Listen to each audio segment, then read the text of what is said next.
এখন দেখবেন শালা বাবা। রবিউল, আজ্ঞে বাবাজি, বলছি যে ভক্তবিন্দুরা যদি আসে তাহলে তাদেরকে আমার কিরামতির বয়ান শুনিও। ঠিক আছে বাবা।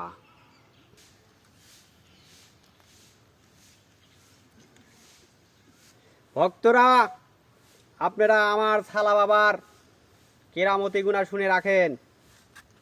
আমার শালা বাবা এক অজুতে 40 দিন নামাজ পড়ে।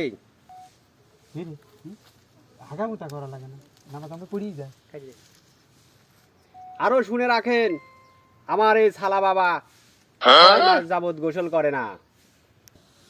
রে এই তো পিছিয়ে রে তাজা 6 মাস ধরে গোসল করে না। তাই তো মনে হয়।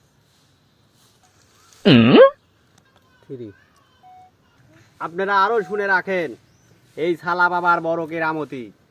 যে কবরের পাশ দিয়ে হাঁটি যায়, মনে করেন ওই কবরে 40 দিন কোনো আযাব হয় না।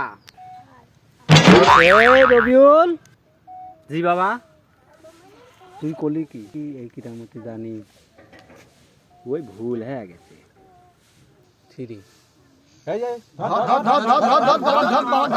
না, এবার তো দড়ি মারা লাগবি রে তাহলে।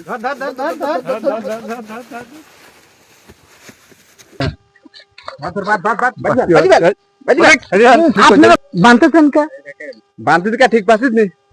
তোর শিক্ষক কি করলি? তোর কবর স্থানে কইল দি গেলি বলে তুই হচ্ছে 40 দিন কবর আজা বন্ধ হয়ে যায়। তোকে বেজি থবো আমরা যাবত জীবন তুই এখানে বাধা থাকবি, যাতে আমার এই কবরে আর কোনদিন আজাব না হয়। ও ভুলিতে কয়া ফেলেছে, আমাকে মাফ করে দে।